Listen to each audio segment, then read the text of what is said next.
감사드리고, 오늘 이 자리가 서울시의 노동안전과 산업안전, 그리고 우리 노동자들의 현장에서 어려움 그리고 위험에 노출되어 있는 부분들이 잘 해소되는 조례로 발전됐습니다. 됨을 가지면서 오늘 서울시 산업재해 예방 및 노동안전보건지원정책 긴급 토론회를 박수와 함께 시작하도록 하겠습니다. 먼저 서울시 권수정 시의원님의 개사를 잠시 들어보도록 하겠습니다. 큰 박수 좀 부탁드리겠습니다. 특별히 이게 지금 제목을 보시면 아시다시피요, 긴급 토론회를 잡았기 때문에 시간이 촉박하게 준비가 되었습니다.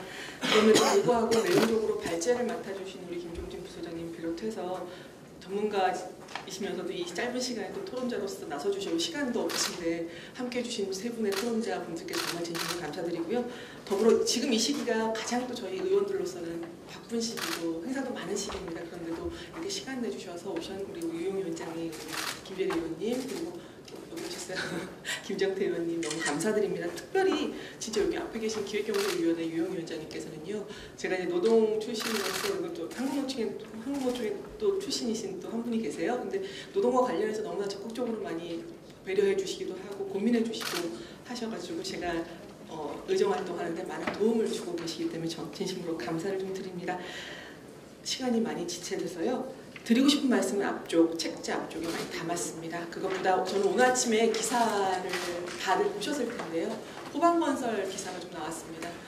노동자가 현장에서 추락해 죽어가는 대로 119를 불렀다는 이유 때문에 임원이 직원을 폭행한 사건이 지난 4년간 175건에 발표된 산재만 해도 175건이 넘는 그런 현장에 대해서 또 나왔더라고요. 결국은 또 원청 책임에 대해서 묻지 않을 수가 없습니다. 오늘 이 토론회는요, 사실 산업안전보건 관련된 조례를 만들려고 하는 기초 자료로서 제출했고 그것들을 확장시켜 나가는 토론회가 될 것입니다. 어디에도 노동은 사소하거나 연결되지 않은 노동이 없지 않습니까? 그리고 누구의 죽음도 사소할 수 없습니다. 특히나 노동자들이 안전해야만 서울시가 안전할 수 있고 서울시가 안전할 때 또 국가적으로도 안전이 확보될 수 있다고 저는 선도적인 역할을 할 수 있다고 믿습니다. 오늘 그 토론회가 그 시발점이 됐으면 좋겠습니다. 많은 의견들 주시고요. 다시 한번 감사드립니다. 유영 위원장님께서 바쁘신 가운데서 지금 자리를 지켜주고 계십니다. 우리 서울특별시의 기획조정위원회 위원장님 유영 위원장님 축사 말씀 들어보도록 하겠습니다. 큰 박수 좀 부탁드리겠습니다. 제가 여기 간다니까 이렇게 장문의 서류를 써줬어요.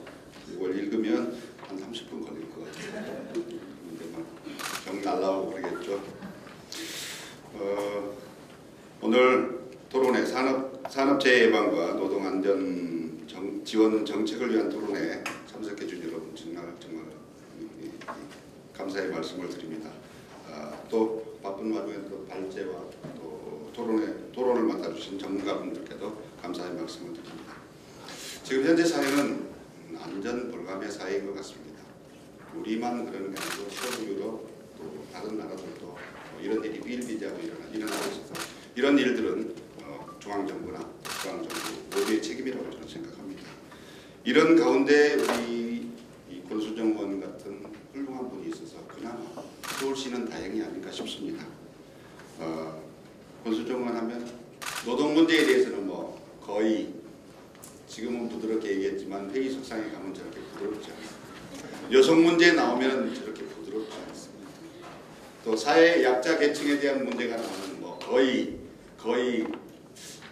말로 표현해야 될지는 모르겠지만 그 정도로 열정을 가진 그런 의원이 있기 때문에 아마 그 문제들이 조금씩 해소가 되지 않는가 싶습니다. 오늘 토론을 통해서 노동 안전에 대한 입법이라든지 또 더 발전하는 그런 계기가 됐으면 좋겠습니다. 서울시 의회에서도 이를 적극적으로 지원하고 응원하겠습니다. 오늘 토론에 참석해 준 모든 분들께 감사의 말씀을 드리면서 인사를 드리겠습니다. 고맙습니다. 크게 토론회 주제가 있는데 사실은 짧게 말하면 서울시 산업노동안전보건조례 제정을 위한 토론회입니다. 그렇게 다들 이해하고 계시죠? 네, 그렇습니다. 그래서 오늘 행사는 발제자분의 발제가 있고 그다음에 자유토론, 그다음에 플로우 토론 이렇게 진행될 예정이고요. 대체로 12시 전에 토론회를 마치려고 하고 있습니다. 물론 쟁점이 되고 토론이 많아지면 조금 더 연장할 수 있다는 점을 말씀을 미리 드립니다.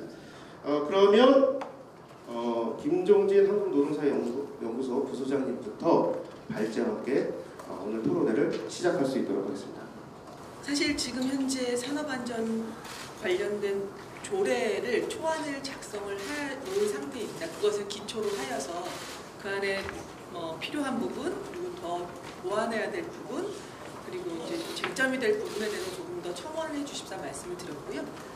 그과 더불어 경기도가 지금 제출하고 있는 조례도 있는 상태이기 때문에 그것을 비교하면서 저희가 좀 나아갈 지점을 찾도록 하겠습니다. 특히 전반적인 서울시 노동정책과 관련된 폭넓은 참여와 지식을 가지고 계신 김종진 부소장님께서 좀 더 다양한 문제의식을 던져주실 거라고 기대하면서 토론회를 시작하도록 하겠습니다.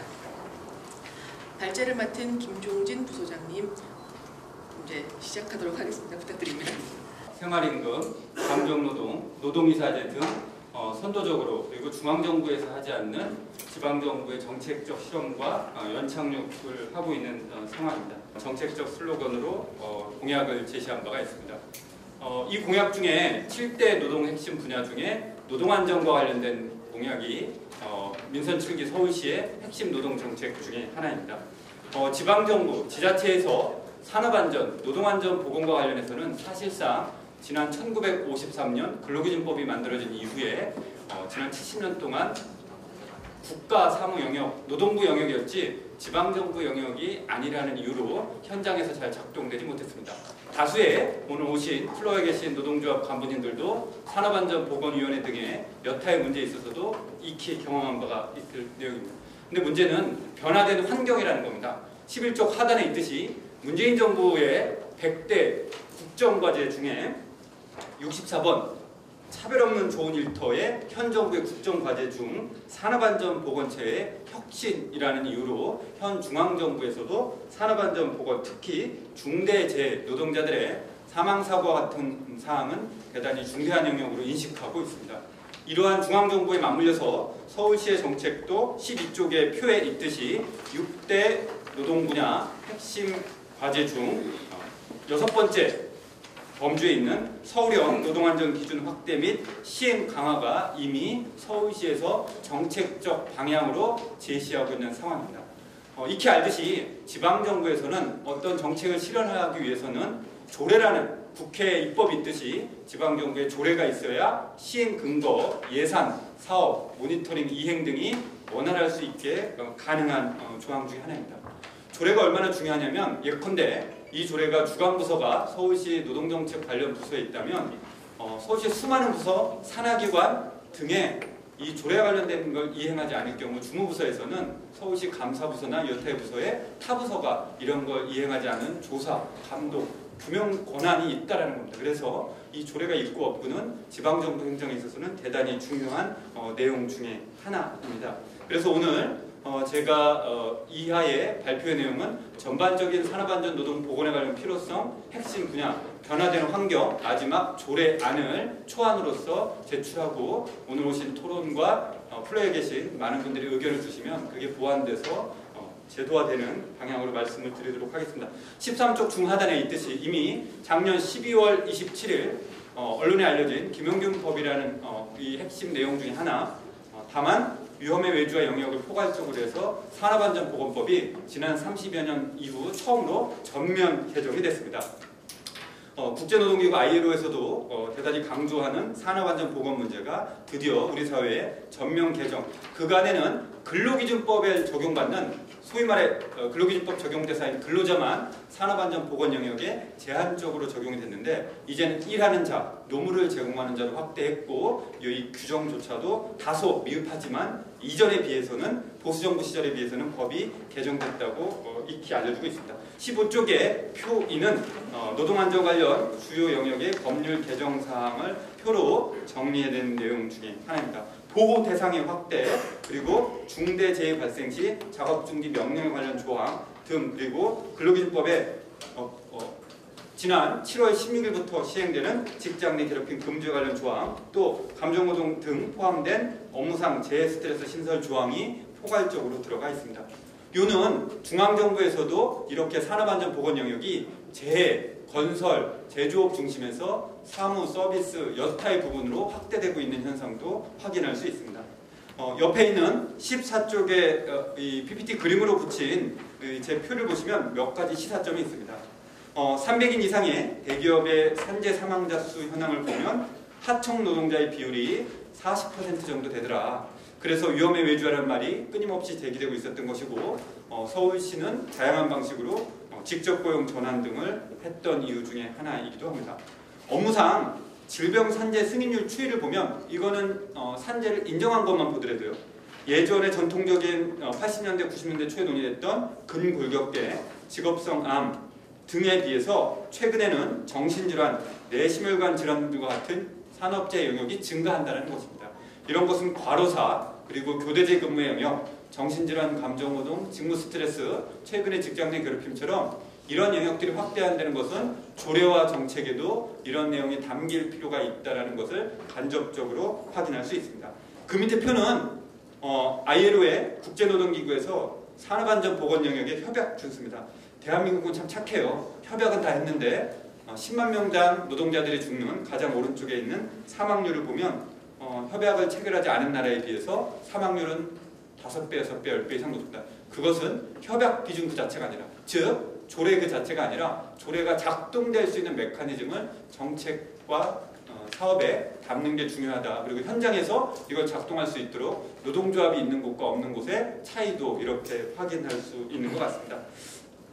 사회적 이슈에서 보면 16쪽에 최근에 노동계에서 학계에서 정책에서 가장 요구하는 작업중지권의 문제도 대단히 필요성을 많이 느끼고 있습니다. 제조업 현장에서 위험이 있을 때 업무중지, 작업중지권의 문제, 콜센터 같은 부서에서도 성희롱이나 폭언을 경험했을 경우에 피할 권리, 벗어날 권리라는 이름으로 업무를 중지할 수 있는 권한을 주는 것이 가장 중요하다는 이야기도 많이 나오고 있습니다. 이런 문제는 사실 현장에서 그러면 어떻게 가름가르칠 것이냐, 이런 것도 가이드라인과 시행령 규칙 등에 보완될 영역 중에 하나일 것 같습니다. 변화된 환경은 16쪽 박스 밑에 있듯이 새로운 노동안전보건 영역에 의제가 새롭게 출현하고 있고 확장되고 있다는 겁니다. 직장 내 괴롭힘 근로기준법 76조에 삽입되는 문제, 산업재해 보상과 관련해서 말씀드린 것 같이 업무 스트레스 등의 문제가 시행되고 있습니다. 사회적으로는 직장갑질 119라는 시민사회단체가 출연하면서 다양한 문제가 제기되고 그런 것들이 우리 사회에 반성하는 성찰로서 진행되고 있는 것 같습니다. 17조 상단에 있으면 국제노동기가 올해 100주년이 됐습니다. 1호 협약이 하루 8시간만 일해야 될 협약이었는데 100년이 지난 올해 6월 달에 ILO 108차 총회에서는 일터에서의 폭력, 괴롭힘 협약이 협약되고 권고를 채택한 것도 글로벌 스탠다드, 전 세계적인 현상 중에 하나입니다. 그래서 17쪽 중하단에 있듯이 서울시의 산업노동안전보건 기준에 조례도 변화하는 글로벌 수준, 그리고 중앙정부의 변화되는 산업안전 전면 개정에 맞춰 서울시의 유니온시티의 흐름에 맞춰 조례 제정과 정책이 필요하지 않나라는 말씀도 드릴 수가 있습니다. 17조 하단에 그래서 따라서 서울시는 산업노동안전보건 기준은 조례를 제정하고 종합대책을 마련하고 이행점검 체계를 구축하고 이런 것들을 협력체계를 구축할 수 있는 거버넌스라는 4가지 제도화가 필요한 시점이 아닌가 생각합니다. 이미 서울시 노동정책과에는 산업안전팀이라는 전담부서가 올해 상반기에 신설됐습니다. 주요 사업은 공공부문에서부터 위험의 외주화를 방지하고 노동안전 분야의 노동조건 실태조사를 지속적으로 하고 현장의 유해인 조사와 개선 조치, 작업중지권을 적극 도입했다는 게 핵심 과제로 보도자료로 제출된 바가 있습니다. 이런 것들이 지속적으로 그리고 핵심적으로 진행되기 위해서는 조례가 필요하다는 게 여러 의견 중에 하나인 것 같습니다. 18조 중하단에 그래서 오늘 말씀드린 서울시 산업노동안전보건 기준의 주요 검토사항은 조례의 추진 근거는 무엇이냐, 산업안전보건법 작년 시행된 여타의 법률, 그리고 문재인 정부의 국정과제, 민선 7기, 서울시의 노동부의 핵심 7대 정책 중 하나, 가항목, 나항목, 다항목 세 가지 근거로 충분히 노동안전보건조례는 추진 근거가 합리적으로 지금 시기가 됐다라는 말씀도 드립니다. 다만 이 조례 초안에는 가항목 3개의 장과 20개 조항으로 되어 있습니다. 유사 조례는 경기도 조례가 있는 상황입니다. 이와 관련해서 발제자가 조금 첨언을 하면 18쪽 세 번째 문단, 그러니까 조례 추진 근거에 바로 윗단락입니다. 좀 읽겠습니다. 과거 19세기 산업화 시대의 안전이라는 건 시설과 장비, 육체노동 중심이었다면 21세기 안전이라는 것은 일하는 사람, 감정노동, 직무 스트레스, 직장 내 괴롭힘, 디지털 건강 등으로 변화되고 있는 게 흐름이기도 합니다. 하여 서울시가 노동 전담 조직 명칭도 개인적으로는 노동안전팀으로 개정하는 것은 어떨까 하는 소망을 해봅니다. 그래야 정책과 사업이 기업 조직과 사업체 중심만이 아니라 개별 당사자, 노동자의 접근에 효과성이 조금 더 천착되지 않을까 하는 생각입니다. 이러한 산업법이 지금 정부도 특수고용, 독립계약자, 플랫폼 노동자를 중앙정부가 배제했다면 서울시 조례에서는 특수고용, 독립계약자, 플랫폼 노동자를 포괄할 수 있는 포괄적 노동안전의 정책 범위로 확대하는 것이 중요하지 않나 하는 생각을 하고 있습니다. 19쪽 오늘 조례 초안을 영역별로 좀 말씀드리도록 하겠습니다. 헤드라인 친 건 좀 발제자가 강조하고 싶었던 내용을 가독성 있게 했던 것 같습니다. 제목은 조례 명칭은 조금 논의를 통해서 변할 수 있지만 현재는 산업재해 예방 및 노동안전보건 기준에 관한 조례안에서 공약을 중심으로 제목을 했습니다. 일장 총칙, 조례의 목적은 산업재해를 예방하고 새롭게 대두되는 산업과 다양한 고용태의 일의 미래가 불러올 산업노동 노동안전보건에 대응하기 위해서 서울시는 이러한 조례를 해야 되는 목적을 한다. 2조 정의, 조례에서 사용하는 용어의 뜻. 보통 이제 지방자치단체 조례는 목적과 정의가 이런 순으로 되는 것 같습니다. 그래서 1. 산업재해는 기존의 산업법에 정의된 산업재해란 이러한 것을 말한다. 다만 기존의 중앙정부에서 관심 갖지 못했던 영역을 발제자는 산업재해로 정의할까 좀 고민했습니다만 밑에 2항으로 했습니다. 산업노동안전보건 영역은 기술, 기후변화, 산업구조, 다양한 고용 형태와 관련된 괴롭힘, 스트레스, 디지털 건강 등 변화하는 산업재해 영역에 사회심리적 위험 요인을 포함한다 라고 해서 트라우마 등도 포함할 수 있도록 포괄성을 담았습니다. 2와 3과 4는 일반적으로 되어 있는 영역을 그냥 나열했기 때문에 오늘 많은 의견을 주시면 보완이 될 거라 생각합니다. 적용 대상은 서울시 이하 본청, 사업소, 그 소속기관, 시에 설립된 공사공단, 출연, 그리고 민간위탁 등에서 관리하는 사업장에 노무를 제공하는 자, 일하는 자로 포괄성을 넓혔습니다. 시장의 책무를 4조에 담아서 이행할 수 있는 노동안전보건 체계와 추진할 수 있는 조항들을 했습니다. 다만 조례에 해야 한다와 할 수 있다의 조항은 민감성과 좀 타당성에 있어서 좀 포괄적으로 열어놨는데 많은 의견을 주시면 의무조항, 강행조항과 노력조항을 논의를 통해서 보강할 수 있을 거라 합니다. 한장 넘겨서 20조 제2장은 산업노동안전보건정책의 수립 및 이행에 관련 조항을 6조로 했습니다. 노동안전보건계획 수립입니다. 각호 동그라미 1, 2, 3, 4로 했고 이러한 조례를 위해서 기본계획을 수립하고 각 조항을 포함하도록 9개 항으로 했습니다. 산업노동안전보건 기본계획 수립, 그리고 취약 분야의 예방을 위한 정기적인 실태조사, 서울형 분야별 산업안전보건대책을 마련해서 작업중지권 등이 포함되게 하고 4. 산업안전보건 가이드라인 매뉴얼 제시, 이행점검, 협의체계 구축, 교육, 중요한 지원사업, 필요하던 인정사항을 했습니다. 중요한 건 3항과 4의 동그라미 서울시장은 책무로서 노동안전 지표를 반영해서 서울시 경영평가에 반영, 기관 부서에 반영해야 한다 조항으로 의무조항으로 했습니다.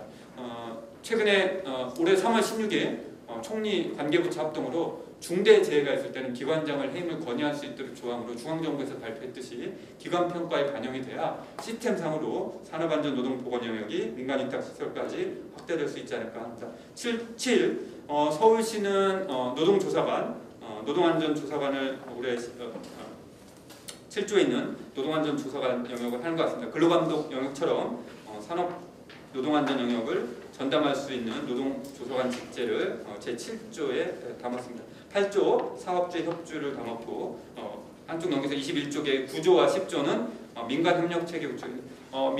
서울시 공공 부분이 아니라 민간 영역도 이제 중요한 영역이고 또 같이 공공과 할 수 있는 영역을 해서 협의 체계를 구축해서 할 수 있는 조항을 9조에 담았습니다. 10조 익히 노동계에서는 많이 요구했던 명예산업안전 자문관 형태를 10조에 약간 변형된 형태로 위촉해서 시행할 수 있는 점을 10조에 담았습니다.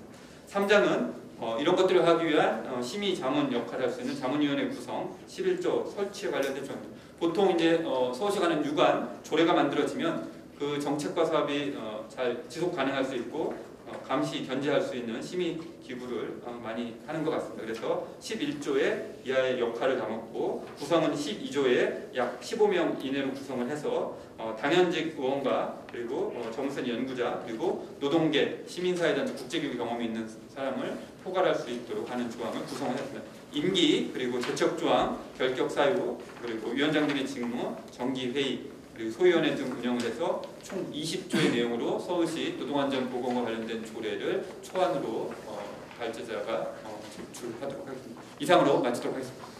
이 많은 내용을 정말 잘 일목요연하게 정리해서 말씀해 주셨는데요. 특히나 현대사회에 들어오면서 노동의 방식과 영역 그리고 법의 보호 테두리를 넘어서고 있는 비과시 노동의 확대에 대해서 우리가 어떻게 보완하고 노동 안전을 만들어갈 수 있을까라는 그리고 또한 글로벌 스탠다드에 맞춰진 서울시의 노력에 대해서 좀 제안해 주신 부분이 있고요. 특히 이제 또 하나 말씀해 주신 거는 산업안전이라기보단 그 영역을 담을 수 있는 노동안전이나 용어 변경에 대해서도 고민이 좀 필요하다는 말씀과 더불어 서울특별시 산업재해 및 예방 및 노동안전보건기준 조례안의 초안에 대해서 발제해 주셨습니다. 이에 대해서 우리 자료집에 나와 있는 순서에 따라서 그러면 토론을 진행을 하도록 하겠습니다. 먼저 한국노동환경연구소 연구위원으로 계시는 한인인 연구위원님 모시고 토론 듣도록 하겠습니다. 토론은 현재 한 10분 정도로 말씀해 주시면 되는데요. 넉넉하게 시간을 드리고 있으니 말씀하시고 싶은 부분을 충분히 말씀해 주시면 되겠습니다. 네, 반갑습니다. 저는 이야기를 들을 때 이제 서울시에서 조례를 만들 것이니 국내에서 최초로 만들어진 경기도 조례와 한번 비교를 해보자 뭐 이런 얘기를 했는데 홈피에 들어가니까 2017년 제정 당시에 조례가 올라가 있는데요. 2018년에 업그레이드가 됐더라고요. 근데 그거를 이제 받았네요. 네. 그래서 조금 변화가 있었는데 제가 그 첨언을 하면서 좀 차이를 설명해 드리도록 하겠습니다. 구성은 경기도나 서울이나 크게 변화는 뭐 조례의 기본적인 구조가 있기 때문에 변화는 없지만 컨텐츠에 있어서는 확실히 차이가 좀 보인다라는 말씀을 드리고 싶고 그래서 우리가 어디로 갈 거냐 좀 이상한 얘기하면 우리가 서울시가 밀리지 말아야 될 곳이 두 군데가 있습니다. 하나는 도쿄, 하나는 경기도.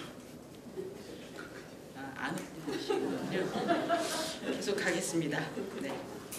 이 조례의 목적은 일하는 사람들의 안전과 보건을 향상시키기 위한 예방적, 방어적 이런 차원에서 존재해야 된다라는 것이 가장 중요한 것 같습니다. 이게 앞서 발제에서도 말씀하셨던 것처럼 작년에 연말에 후룩 지나간 산안법 개정이 사실은 말만 뭐 일하는 사람 웃자고 이렇게 했지 실제로 다 포괄하고 있지 못하거든요. 굉장히 작은 영역만 추가한 아쉬움이 있습니다. 그래서 저는 물론 지금 고용 상태가 굉장히 복잡해지고 다양해지고 있기 때문에 노동이라는 말로 규정할 수 없는 많은 다양한 형태 이미 열려 있고 앞으로도 특별한 규제가 없다면 계속 확장될 전망이기 때문에 여기에 대한 선언적인 수준으로라도 얘기하지 않을 수 없다 서울시라면 이런 말씀을 좀 드리고 싶고요. 그래서 그러면 누구냐 그런 사람들이 그래서 저는 대표적으로 두 개의 집단이라고 봅니다. 물론 고임미만 노동자들까지를 다 노동자라고 표현한다면 약 200만 명 정도로 추정되는 특고와 그리고 600만 명 정도로 추정되는 자영업자들이에요. 그래서 우리 치킨집 사장님 혼자 일하고 혼자 배달하고 혼자 튀기고 뭐 이런 구조들이 굉장히 많거든요. 요식업에서는.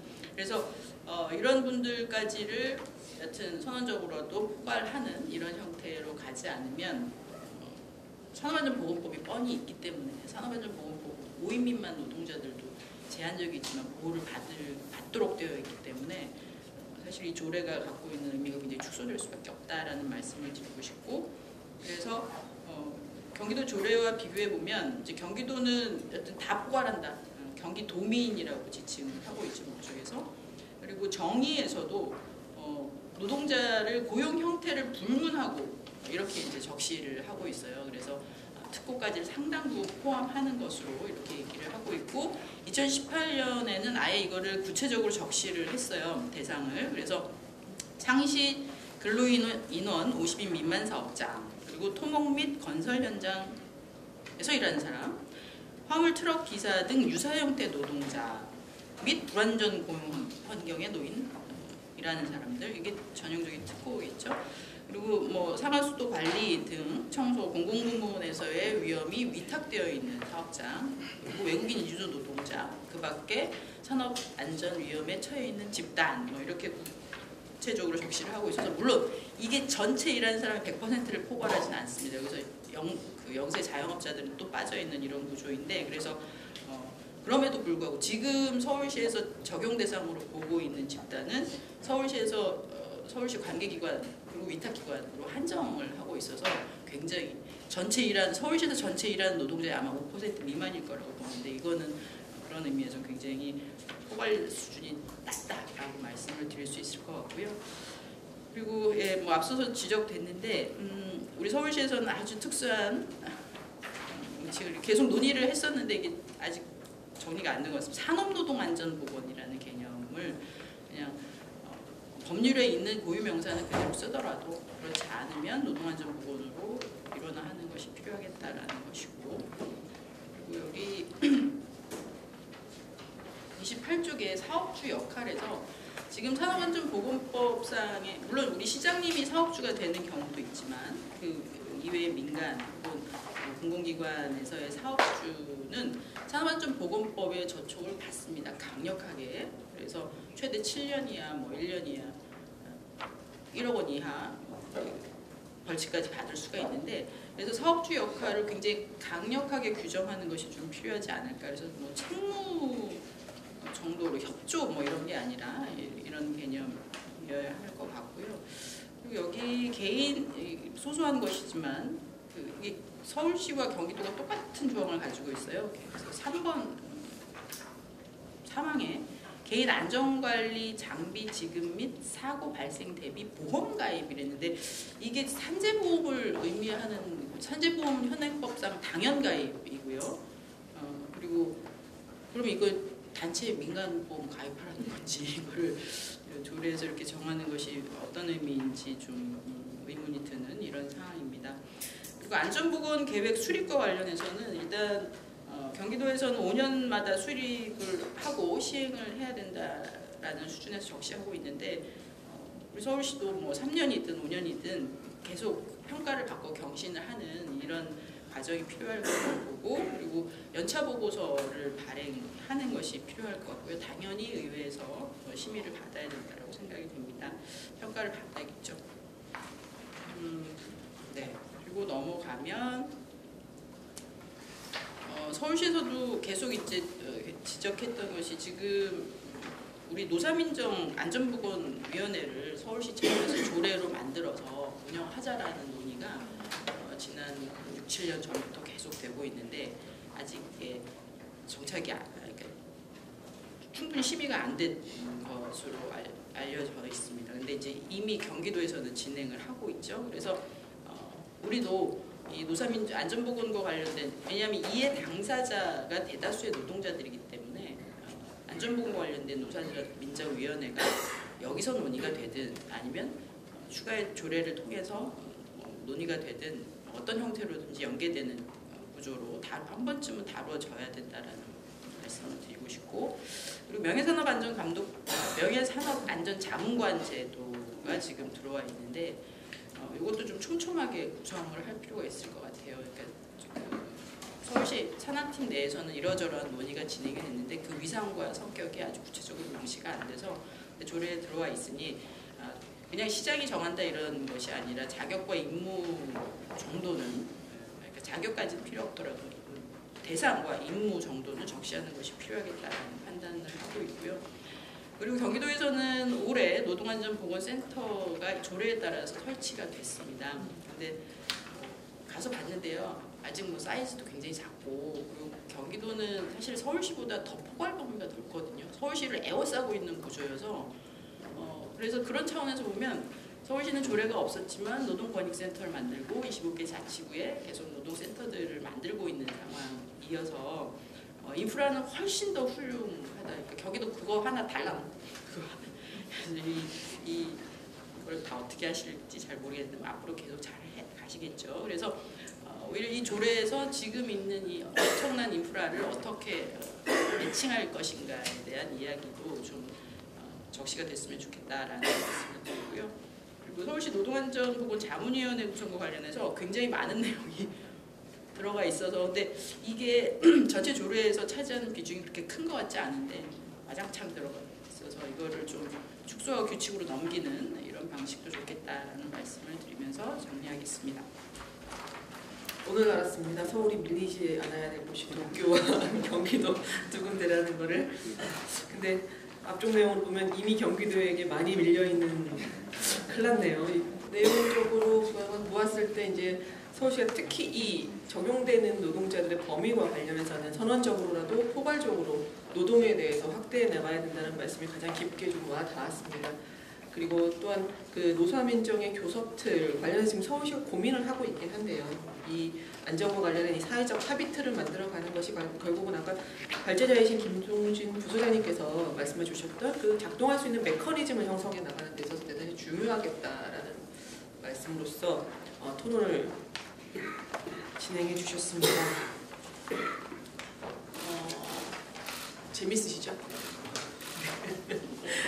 두 번째 토론 들어가도록 하겠습니다.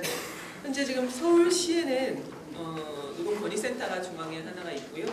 25개 자치구에 노동복지센터가 계속해서 설립 중에 있습니다. 그곳에서 어떻게 보면 서울시의 노동정책과 관련된 핵심적인 역할을 하고 계시는 노동권익센터에서 연구위원으로 계시는 김재민 연구위원님 모시고요. 토론 듣도록 하겠습니다. 예, 서울노동권익센터 김재미입니다. 노동안전보건과 관련해서는 사실은 20년 만에 다시 손을 이전에 배웠다가 지금 20년 만에 다시 하면서 이제 새록새록 괴로워하면서 공부를 하고 있는 중이라 제가 했던 발제문이 실제로는 좀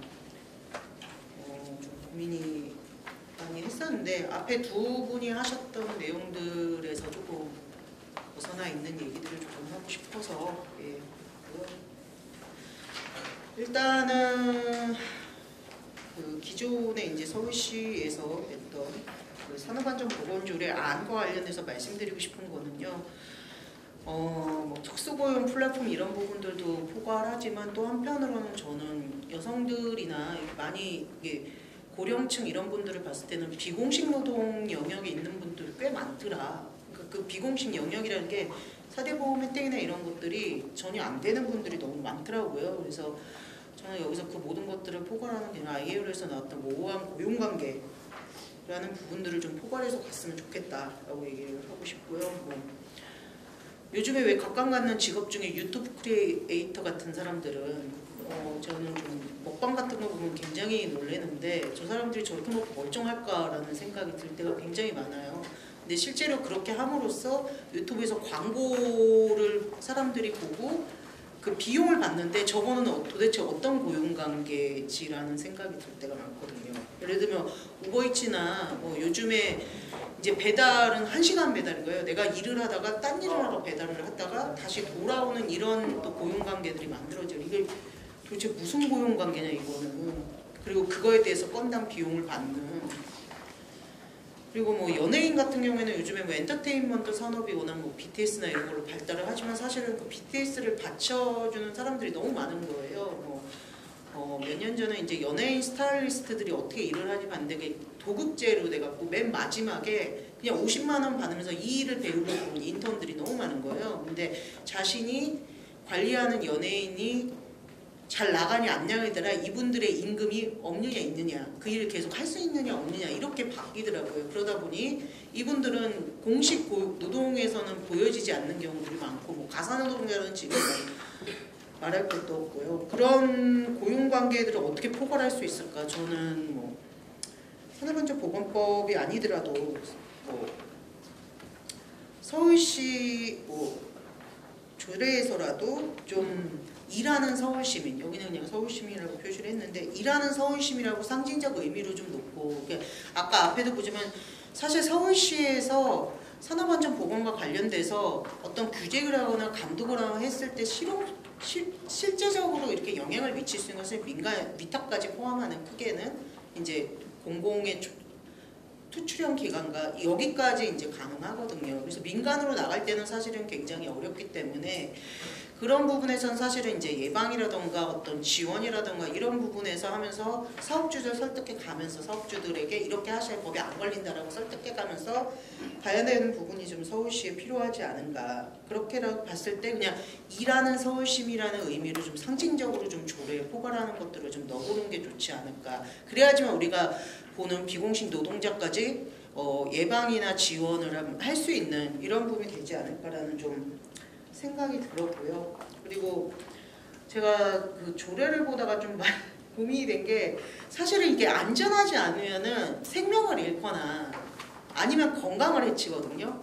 근데 그 부분에 대한 좀 산업안전보건조례라고 이름을 붙이고 보건이라는 게 결국은 건강인데 헬스 매니지먼트인데 그 부분이 너무 없어서 좀 노동자의 건강장애, 그러니까 예를 들면 업무상 재해가 발생했을 때 업무상 재해라고 요즘에 말하는 것은 뭐 직업병부터 시작해서 뭐 아까 안전 이런 것까지 다 포괄하는데 그런 부분에 대한 건강장애를 예방하고 건강장애가 발생했을 때 혹은 생명을 잃었을 때 이런 부분들에 대한 좀 지원 정책들을 좀 계획으로 서울시에서 수립하는 거 이런 부분들이 좀 고민을 해야 되지 않을까라는 좀 생각이 들었습니다. 그리고 37페이지 보시면 사실은 대부분이 취약한 노동환경, 보장되지 않는 노동환경, 위험한 노동환경에서 대부분의 이제 노동자들이 결국에는 사고를 당하거나 직업병에 걸리거나 아니면 그로 인해 직업병으로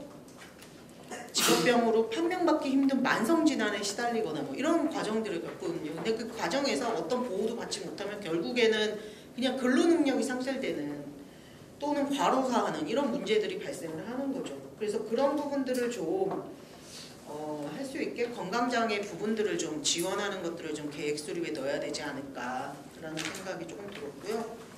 네, 저는 토론문이 조금 짧습니다. 네.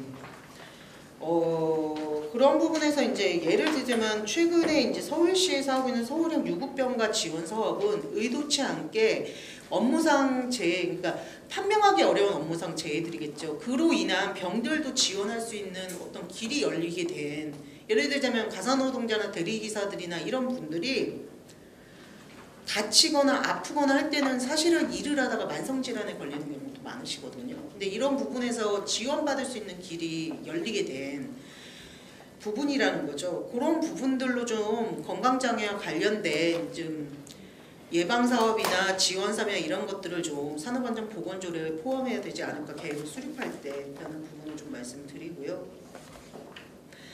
이거는 뭐 제가 여성이니까 더 얘기를 하지만 사실은 어떤 사람에게는 안전한 기준이 될 수 있지만 어떤 사람에게는 안전하고 건강한 기준이 될 수 없는 그런 것들이 있습니다.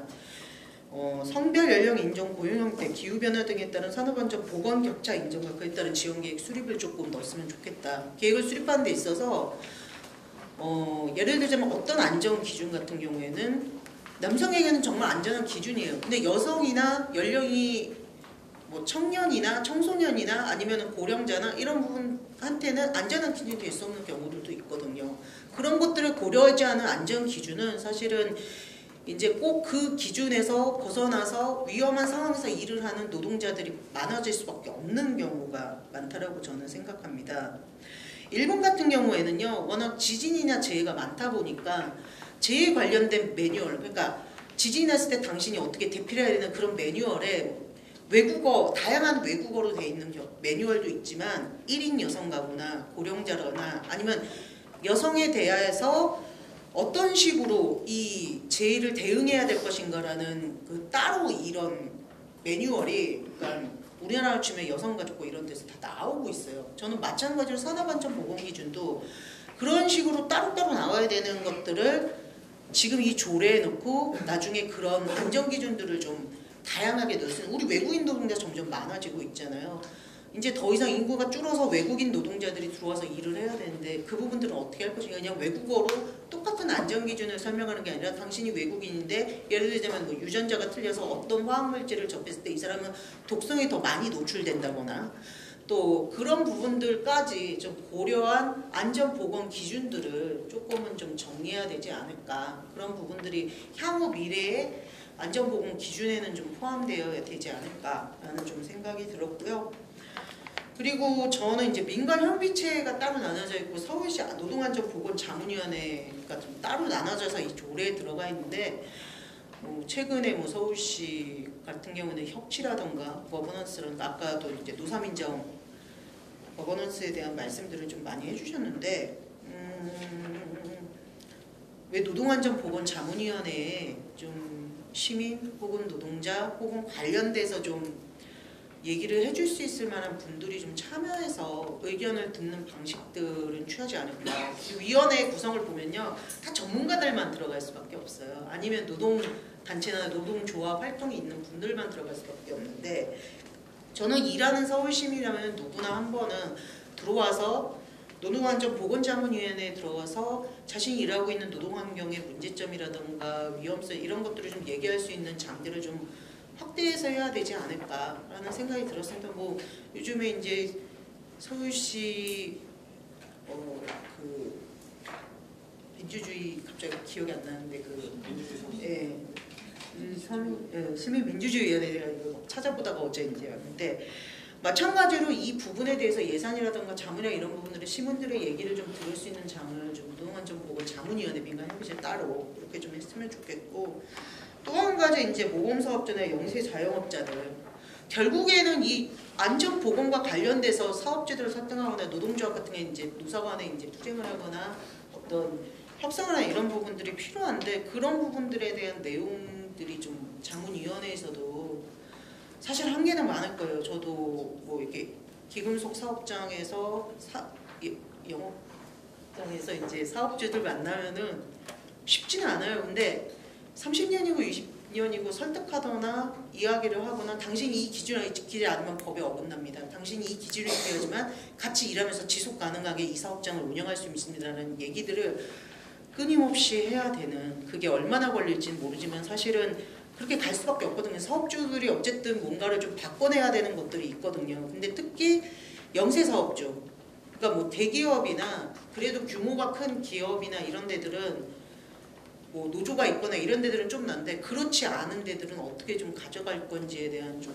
부분들을 봤을 때 약간 이런 부분에서 좀 포괄해서 얘기를 듣는 거죠. 여기 소위원회나 이런 것들이 있더라고요. 하지만 좀 그런 부분들이 조금은 고민이 됐습니다. 그래서 이제 보통은 직능단체들이 이제 많이 들어오시는데 어쨌든 간에 산업안전보건은 그런 부분에서 좀 같이 가야 되는 부분들을 좀 만들어가야 되지 않을까라는 생각이 들었고요. 예, 저의 토론은 좀 두서없는 토론은 여기까지 좀 마치도록 하겠습니다. 예. 특히나 이제 가시적이거나 판단되지 않은 건강에 대한 장애 이 부분에도 좀 더 내용을 담았으면 좋겠다는 말씀을 좀 잘 들었습니다. 특히나 가장 좀 인상 깊게 들었던 부분은 이 성별, 연령, 인종, 고용 형태, 기후 변화 등과 관련한 좀 세세한 맞춤형 노동안전 보건 정책의 계획과 방법들이 좀 논의되고 수립될 필요가 있겠다라는 말씀에서 정말 많은 또다시 이제 머릿속이 복잡해지기 시작하면서 이것만 해도 한 장을 넘게 채울 수 있을 것 같은 내용 수립이 가능할 것 같아 보여서 지금 답답한 지금 심정이 생기긴 하는데요. 정말 중요한 지적 다시 한번 감사를 드립니다. 마지막 토론 발제신데요. 지금 공공노조 어찌 보면 정말 너무나 많은 다양한 산업군을 포괄하고 있는 노동조합이어서 이곳에서의 노동안전보건국장으로서 역할이 얼마나 막대하신지 정말 큰 역할을 하고 계신데요. 조성회 국장님 모시고 마지막 토론 발제 듣도록 하겠습니다. 다른 많은 지자체들이 지금 조례를 제정하려고 노력하고 있는데 다른 지자체들을 보면 이 조례를 만드는 과정에서 당사자인 일하는 사람들, 노동자들의 의견을 굉장히 수렴하고 있었는데 서울시는 전혀 그런 수렴의 절차 없이 조례안을 턱 던졌습니다. 의미는 있지만 과정에 충실하지 않은 결과라는 건 사실 누구를 위한 결과인지 알 수 없다라는 거고요. 특히나 앞에서도 비교되었지만 경기도가 현재 최초로 만들어져 있는 조례에 비하면 굉장히 부족한 부분이 있습니다. 근데 앞에서 그 중복한 내용들은 말씀드리지 않고요. 저는 그래서 조례를 비교함에 있어서, 조례를 제정함에 있어서 경기도의 내용을 어떻게 비교하고 그 내용들을 서울시에 현실화시킬 것인가에 대한 고민이 먼저 있었으면 좋겠다는 생각입니다. 조례안에 대해서 간단하게 말씀을 드리면 모범사업자이기도 하지만요. 사실은 발주자이고 원청입니다. 서울시가. 그래서 책임져야 될 보호 범위를 굉장히 확장할 필요가 있는데 그런 측면에서 보면 경기도에서는 경기도민이라는 표현을 썼고요. 아까 한희님 토론자께서 말씀하셨듯이 상시 50인 이상부터 특수고용 노동자, 이주 노동자를 포함하는 다양한 경기도에 있는 모든 일하는 자들을 포함할 수 있도록 하였습니다. 그래서 우리도 이제 그러한 것들이 필요하다는 생각이고요. 그래서 저희 서울시 조례에 보면 목적은 노동자의 안전과 보호를 유지증진한다라고 하고 다시 2조에서 정의에서는 노무를 제공하는 자라는 정의가 나오는데요. 실제로 이 노무를 제공하는 자와 노동자 그리고 서울시에서 포괄하려고 하는 이런 범위가 되게 다르게 되어 있어요. 전혀 맞지 않는 거라서 오히려 서울시민으로 확장할 필요 있다는 생각이 들고요. 3조의 적용 대상을 보면 여기에는 시에서 설립한 지방공사공단, 출자 출연기관, 그리고 민간위탁으로 관리하는 이렇게 되어 있으면 사실 굉장히 폭이 좁습니다. 그래서 일단 제안은 서울시로 확장해야 된다라는 제안을 드리면서 그럼에도 불구하고 서울시가 사업주로 되어 있는 것을 확장하는 측면으로 본다면 저희는 검침원들이 있죠. 수도도 검침하고 가스도 검침하죠. 그런데 수도검침원은 이제 민간위탁 형태로 되어 있고 시설공단에서 운영하기 때문에 포함이 되는데 가스검침원들은 실제로 포함이 되지 않고 있습니다. 실제 도시가스 허가권이 서울시에게 있고 가스요금을 얼마로 책정한다라는 것도 서울시에게 있음에도 불구하고 가스검침원에 대해서는 포괄되어 있지 않고요. 또 여기에 하나 더 얘기하면 버스가 지금 준공영제로 운영되기 때문에 많은 비용을 서울시가 보전하고 있습니다. 그리고 허가권과 버스회사가 부정한 것이나 혹은 문제를 일으켰을 때는 허가권을 취소하기도 하거든요. 그 권한이 서울시에 있습니다. 물론 국토부의 동의를 받아야 되는 절차가 있긴 하지만 첫 번째 허가의 권리가 서울시장에게 있기 때문에 사실은 그러면 교통을 이용하는 자들을 위한 안전 그리고 그 노동자들을 위한 안전도 서울시의 허가사항이어서 좀 서울시만 그러니까 지방공사공단 출자 출연 기관으로만 한정한다 하더라도 이렇게 서울시가 허가권을 가지고 있는 것들에 대해서 책임져야 된다 이렇게 표현하고 싶고요. 두 번째는 조례안에서의 단어가 굉장히 혼재되어 있습니다. 저는 이런 단어 처음 들어봤어요. 산업노동안전보건.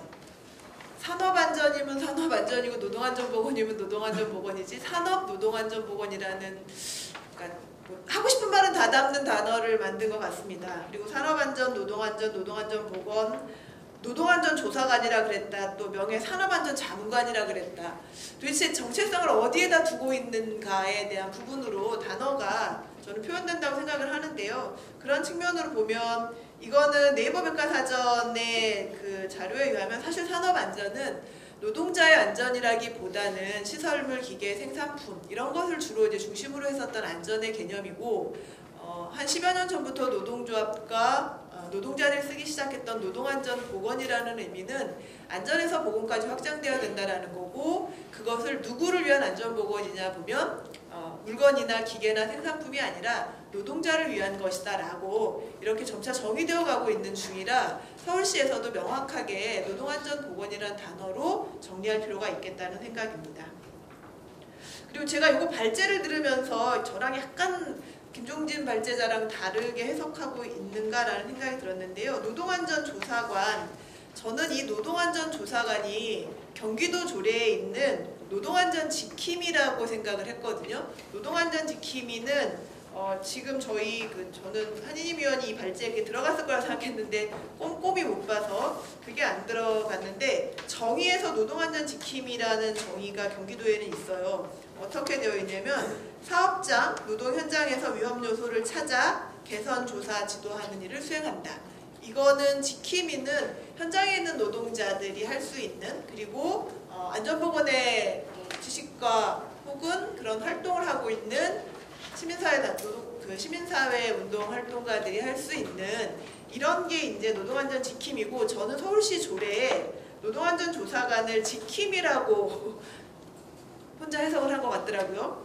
그래서 그 노동안전조사관하고 명예산업안전감독관의 활동이 실제로 현실화되기 위해서는 현재 노동안전조사관은 사업장 출입의 자율성을 보장했더라고요. 그러니까 저는 경기도에 있는 지킴이 같은 구조고 현장을 자유롭게 갈 수 있으면 이건 굉장히 현장의 안전보건에 있어서 획기적인 변화가 있을 거다라는 생각을 했는데요. 이게 만약에 그 서울시 안에 업무체계 내에서 공무원 조직이라면 이건 조금 다르게 보아야 하고, 경기도와 같은 노동안전 지킴이 제도로서 그 분들에게도 현장을 자유롭게 출입할 수 있는 권한 주어야 된다고 생각하고요. 또한 이런 걸 하기 위해서는 현장을 많이 알아야 되기 때문에 교육도 굉장히 중요하고요. 그 다음에 이 사람들이 현장을 가기 전에 그 현장의 내용이 무엇이고 어떤 문제가 있는지를 정보를 좀 알아야 현장에 가서 정확한 문제를 찾고 개선안을 제출할 수 있어서 저는 정보 청구권이 굉장히 중요하다고 생각합니다.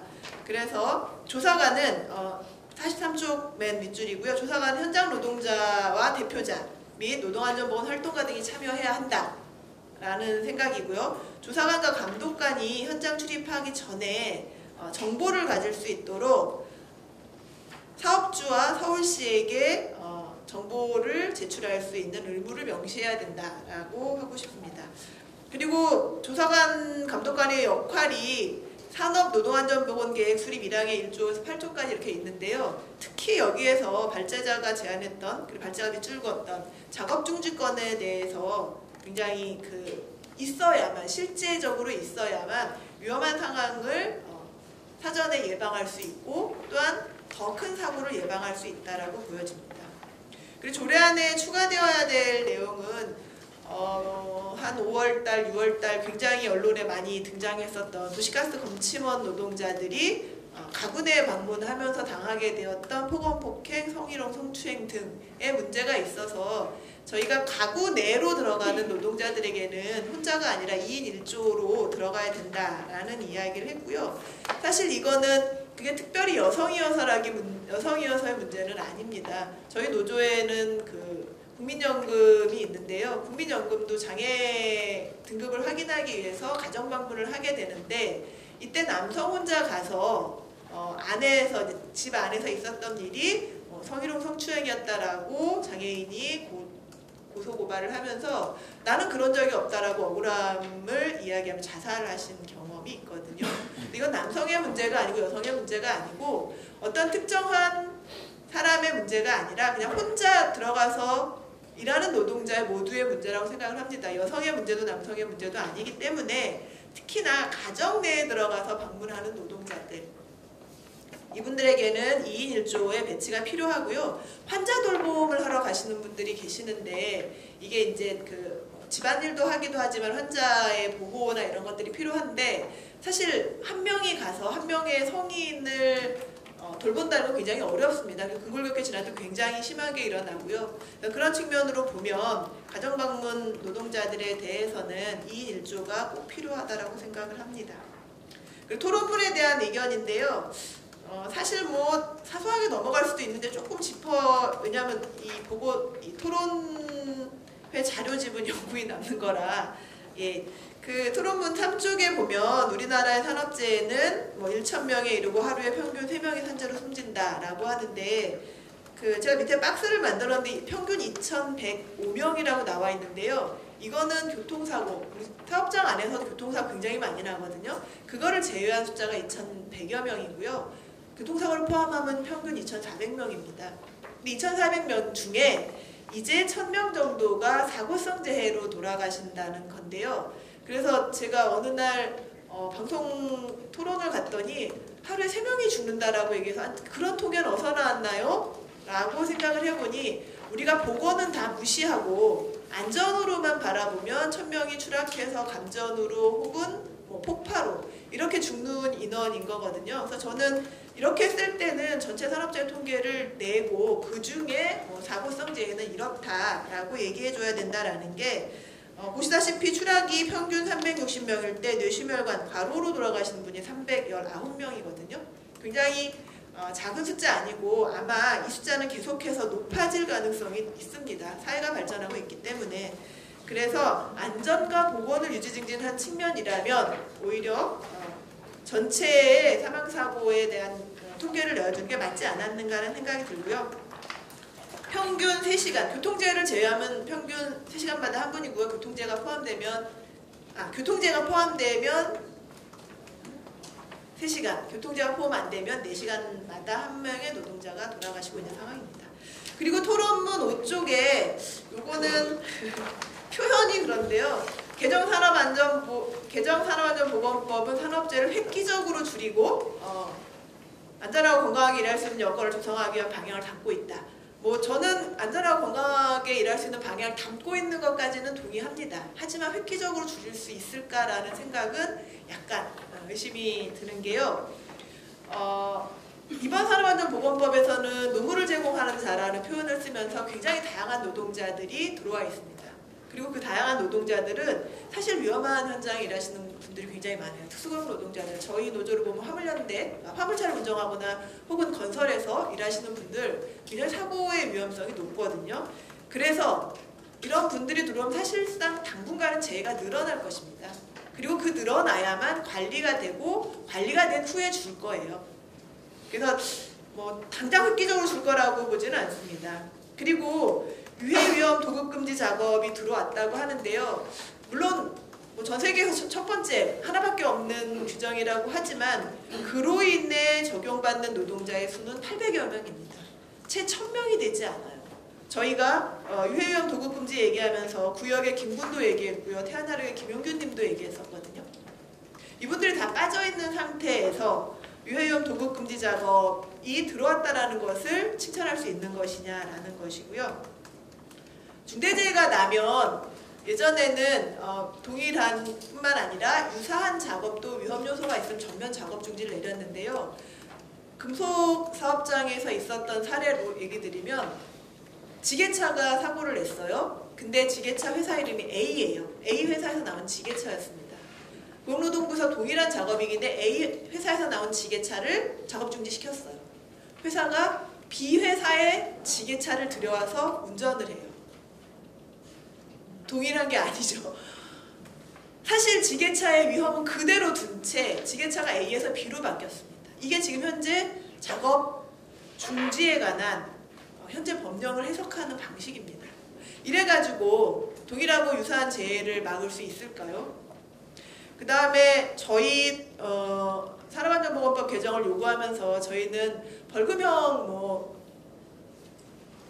이런 얘기도 많이 했지만 얘기했던 것 중에 가장 중요한 건 하한형을 만들자라는 거였어요. 얼마 이하의 개념이 아니라 지금 산업안전보건법 중대재해로 사망하게 되면 1억이거든요. 그런데 1억 원 이하이기 때문에 50만 원도 1억 원 이하예요. 평균 400여만 원입니다. 10억으로 올라가서 아주 인심 써가지고 곱하기 10배 하면 4천만 원이에요. 회사가 4천만 원만 떼우면 되는데 수억짜리 수십억짜리 안전조치를 할 수 있을까요? 저는 그래서 중대재해를 내고 법안을 심각하게 위반했으면 사실은 구속을 하는 하한형 이런 제도를 저희 노동조합이나에선 얘기했었는데 그런 것들이 들어가지 않아서 획기적이라는 표현에서는 약간 문제가 있다고 생각합니다. 마무리 드리면 그 김용균님 사고 이후에 특별노동안전조사위원회가 조사를 했습니다. 이 조사에서 처음으로 발표된 것 중에 하나가 여지껏 회사에서는 사고가 나면 노동자가 부주의했기 때문에 라고 얘기를 합니다. 조심하지 않았기 때문이라고 얘기했었습니다. 하지만 노동자가 부주의한 것보다 더 커다란 위험 요인은 뭐였냐면요. 원하청 관계였어요. 누구로부터 어떻게 지시를 받느냐라는 거였습니다. 우리가 구의역에서도 봤듯이 협력사 노동자는 열차가 들어오는 것에 대해서 제대로 통지받을 수 없습니다. 협력사 노동자는 자기의 그 조직에 있는 관리자에게 연락을 하고 자기 조직의 관리자가 원청이었던 서울 지하철의 관리자, 그러니까 일을 하는 사람에게 연락을 하고 다시 그 사람이 서울 지하철에 일하는 노동자에게 4단계, 5단계, 8단계를 거치면서 소통하는 과정에서의 문제가 생겼고 그러한 것들이 사고의 원인이었다라고 얘기했듯이 이번 태안에서도 계속해서 단계가 늘어나는 것들이 그리고 관리자, 내 회사의 사람이 아닌 다른 회사의 관리자로부터 업무 지시를 받는 것들이 위험을 굉장히 가중시킨다라는 원하청의 구조만으로도 내가 불완전한 행동을 하는 것보다 훨씬 더 큰 위험 요인이 있다는 게 밝혀졌습니다. 그리고 협력사 노동자를 한 명 늘어날 때마다 손상의 위험도가 0.75회가 늘어난다는 게 나왔습니다. 아까 김종진 발제자께서 얘기하셨듯이 뭐 협력사 하청 노동자가 80%에서 95%까지 사고가 난다는 게 그 사업장이 불완전하고가 아니라 이미 원하청 구조라는 것 자체가 그런 재해를 발생하고 사람을 손상시킨다라는 것을 갖고 있습니다. 그와 더불어 현장 주체들이 문제가 있다 개선해달라 문제가 있다 개선해달라 하는 과정 속에서 얼마나 그 단계가 작으냐에 따라서 훨씬 더 조치는 빨리 취해지고 훨씬 더 정확하게 취해질 수 있다는 것입니다. 그래서 당사자의 참여를 넓히기 위해 노동안전조사관, 제가 착각했다고 하는 경기도식으로 얘기하면 노동안전 지킴이 이의 역할이 굉장히 중요하고요. 그리고 이 역할은 현행 법에서 명예산업안전감독관이 사내감독관과 사외감독관으로 나뉘어져서 사내감독관은 회사 안에서만 역할을 할 수 있고 사외감독관들은 회사를 들어갈 수가 없었습니다. 이런 것들을 회사를 들어가게 자유롭게 출입하게 하고 그 정보를 제공받아서 한다면 훨씬 더 안전한 서울시가 될 거라는 생각이 들고요. 그곳에서 일하는 노동자들도 안전해질 수 있을 것이라고 생각합니다. 이상 마치겠습니다. 비슷한 내용들도 담겨져 있지만 조금 더 추가해 주신 게 이제 최근에 특히나 이제 가장 중요하게 말씀해 주셨던 게 이제 외주하청의 문제와 관련된 한계 이런 거 말씀 주셨고요. 얼마 전에 목동 저수조 사건도 마찬가지로 그 원하청 관계에서의 책임 소재의 불분명함, 그다음에 이제 소통의 부재 여러 가지 것들이 구조적인 측면에서 많이 드러났던 것들을 확인하고 있고요. 특히 서울시에서도 지금 얼마 전에 제가 시정 질문을 통해서 말씀드렸지만 자회사 전환 방식의 정규직화 이후에 여전히 변하지 않은 현장의 위험도 이런 것들을 어떻게 막아낼 수 있을까라는 좀 고민을 하게 되는 토론 내용이었던 것 같습니다. 근데 사실 이 산업안전 관련해서 법의 테두리가 명확하지 않습니까? 거기서 그것을 보완하면서 이 조례로도 담아낼 수 있는 것, 큰 틀의 변화를 만들어내거나 뭐 획기적인 줄임을 만들어내기에는 정말로 한계가 분명한 지점은 있습니다. 그럼에도 불구하고 서울시가 선언적으로 의지적으로다가 이런 것들 내용에 담아내고 노력할 지점을 꼼꼼히 찾아가는 것이 이제 또 토론의 목적이라고 보여지고요. 발제자님께 이 토론하신 분들의 토론과 관련하여 혹시라도 의견 주실 부분이거나 아니면 반론하실 부분이 있으시거나 있으시면 말씀 주시고 플로어로다가 이제 넘기도록 하겠습니다. 법률상으로는 이제 산업재, 산업안전 이렇게 돼 있는데 이제 여러 토론자들께서 주신 것처럼 야 우리 노동안전이 맞지 않냐. 아니 그러니까 전면으로 다 노동안전을 하자 그러니 아마 이게 조례 통과 과정에서 의회나 이런 데에서 법률적 또 다툼 뭐 이런 문제 제기하는 또 있어서 그래서 이제 고심 끝에 그냥 다 병렬 방식으로 산업노동안전보건까지 이렇게 됐습니다. 그래서 이건 좀 더 고민을 더해서 기술적으로 아마 의원님이 이렇게 하실 때 좀 여러 의견을 받아 좀 줄일 수 있다 생각이 들고요. 두 번째 이제 또 고민은 서울시라는 조직은 다양한 조직이 많습니다. 건강과 관련해서는 시민건강국에서 하고요. 보건으로 관련 보건의료정책과하고 해서 노동정 그러니까 우리 중앙정부로 보면 여기는 많은 그 노동자 간부님들 아실 거예요. 비정규 정규직화라든가 총액인건비, 기준인건비 뭐 이런 거 하려고 그러면 다 기재부 행안부에서 받듯이 서울시 노동정책과는 권한이 하나도 없는데 공교과에서 다 갖고 있고 예산과에서 다 갖고 있는데 이론적으로 다 는다 한들 이게 작동이 안 되는 고민이 조금 있었습니다. 그래서 지금 이제 그 유급병가제 이런 것들은 시민건강국에서 하고 있고 뭐 그래서 권한이 없는 걸 굳이 넣어서 할 필요 이런 고민이 좀 있었다는 말씀 좀 드리고요. 그럼에도 불구하고 뭐 넣어야 된다 그러면 뭐 넣는 거는 저는 또 연장 선생의 고민은 경기도 이제 도민이라고 돼 있는데 이제 제가 2016년에 서울시 감정노동 조례를 제가 이제 만들면서 그때 경험이 들더라고요. 서울시 감정노동 조례는요 엄청나게 좋습니다.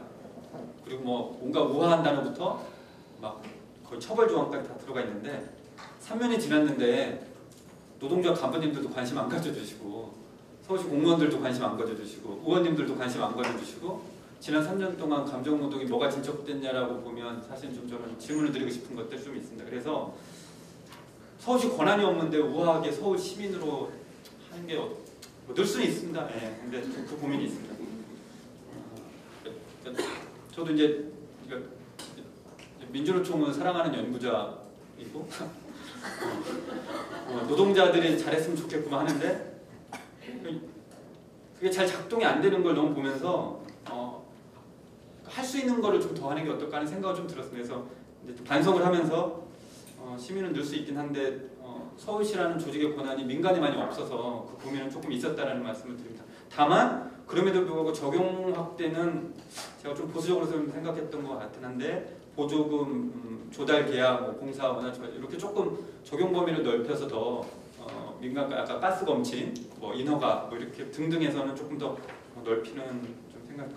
저는 위원회에 자영업자 들어오는 건 반대입니다. 명확하게 반대고요. 우리가 정책적으로 같이 포괄하는 거하고 거버넌스에 들어오는 건 최저임금 시민위원회 우리 경험하셨잖아요. 어떤 자영업자가 들어오냐에 따라서 명확히 반대하듯이 서울시 거버넌스에 한국 사회 자영업자도 두 분류가 있거든요. 오른쪽 자영업자와 왼쪽 자영업자가 있는데 한상 청년인가 거기는 우리하고 동의하죠. 최저임금도 같이 올라야 되고 뭐 이렇게 하는데 분명히 그쪽만 들어온다 그러면 오른쪽 자영업자 그룹이 서울시 엄청나게 뭐 이렇게 할 것 같아서 조금 이제 또 하나는 제가 서울시 생활임금위원회를 4차례 했는데요. 서울시 자치구에 24개 자치구 생활임금위원회가 있습니다. 그래서 거기에 뭐 시민단체도 들어오고 뭐 들어오는데 최저임금이 있는데 왜 생활임금이 필요합니까?부터 시작해서 이 이해도가 확 떨어집니다. 그래서 자칫 이해도가 떨어지는 시민과 자영업자 그룹이 들어왔을 때는 오히려 노동계가 요구하는 거버넌스 의제가 퇴각될 우려가 있다. 그래서 초기에는 노동자 중심성으로 거버넌스를 하고 이게 연착륙되면 그 다음에 하는 게 저는 되게 좋다고 많이 노동이사제 보시면 알잖아요. 외부에서는 왜 경영권에 노동자가 참여하느냐 뭐 이렇게 그래서 시민적 성숙도가 좀 민주주의 서울에서 한 다음에 좀 들어오면 좋겠다라는 좀 개인적 생각을 하고 있습니다. 그리고 노동조사관제는 근로감독관이라고 생각하시면 됩니다. 서울시 금독관이어서 서울시 산하 민간위탁에 조사권을 갖고 들어가는 거고요. 조성현 국장님 말씀대로 그 지킴이의 역할은 이제 좀 자문관 뭐 이렇게 해서 조금 이원화했다라는 말씀을 좀 드립니다. 그리고 나머지 주신 의견들은 뭐 전향적으로 좀 의원님이 좀 담아서 필요한 것들 해서 한 4가지 정도는 그래서 제가 말씀드린 좀 고민은 있었다. 근데 주신 의견이 필요하다면 뭐 의원님이 담는 것은 큰 문제가 안 되는 것 같고요. 예, 그래서 그렇게 좀 생각을 했습니다. 위원회 성비는 서울시 대부분 그 규정에 의해서 특정성이 6대4로 뭐 넘지 않고 조항은 다 지키는 걸로 알고 있고 그래서 담지 않았는데 국가인권위 조항에 따라서 뭐 그 조항을 명시하고 뭐 그런 것들은 담으면 뭐 큰 문제는 안 될 것 같다는 생각이 그래서 이전에 규정이 있는 거는 담지 않았다는 생각을 좀 담습니다. 그래서 좀 의견들을 더 주시면 아마 의원님이 수료 과정에서 또 의견도 더 하지 않을까 하는 생각이 들어서 이상 마칩니다. 토론과 발제문을 들으면서 결국은 숙제로서 이제 이 조례에 담아야 될 많은 것들이 지금 확인되고 있긴 한데요. 당위적으로 아니면 당연하고도 긴급하게 담아야 될 정말 많은 영역들이 있고 다 담으면 좋지만 말씀하신 것처럼 적용의 한계에서 그 적정선이 어디일까를 고민할 수밖에 없는 게 또 이제 행정의 영역일 거라고 좀 판단이 들고요. 그 과정에서 정말 많은 분들의 의견 수렴과 또한 조율이 필요하다라는 생각을 하면서 여기 앞에 계신 분들의 이야기를 좀 들었습니다. 긴급 토론이긴 하지만 현장의 이야기를 조금만 좀 더 해주셨으면 좋겠어서 몇 분께 좀 요청을 드리긴 했습니다. 그리고 요청드리지 않은 분들 중에서도 서울시 내에서의 많은 산업군에서 그리고 노동 현장에서 이런 부분이 좀 담겨야 되고 이런 한계에 대해서는 좀 고민해줬으면 좋겠다라는 말씀들이 있으시다면 충분하게 시간을 드리긴 어렵겠지만 12시까지 마치는 게 저희의 목적이니까 말씀을 좀 부탁드리고요. 특히나 이 앞쪽에 계신 분들께 각자 영역에서 전문가의 영역을 확보하고 계신 분들께 제안이나 아니면 질문 같은 것도 있으시다면 함께 받고 저희가 나누는 시간을 좀 가지겠습니다. 제가 사전에 좀 요청드렸던 곳이 저기 서울의료원에 계신 분하고요. 그 다음에 종로 주얼리 그리고 메트로 환경을 제가 말씀을 드렸던 것 같은데요. 자회사에 지금 계시는 그 세 분께 간단하게 저희 조례 관련해서 이런 부분에도 좀 담아주셨으면 좋겠고 그 의견을 좀 먼저 말씀을 해주시면 그것에 이어서 진행하도록 하겠습니다. 5인 미만 사업장에 대해서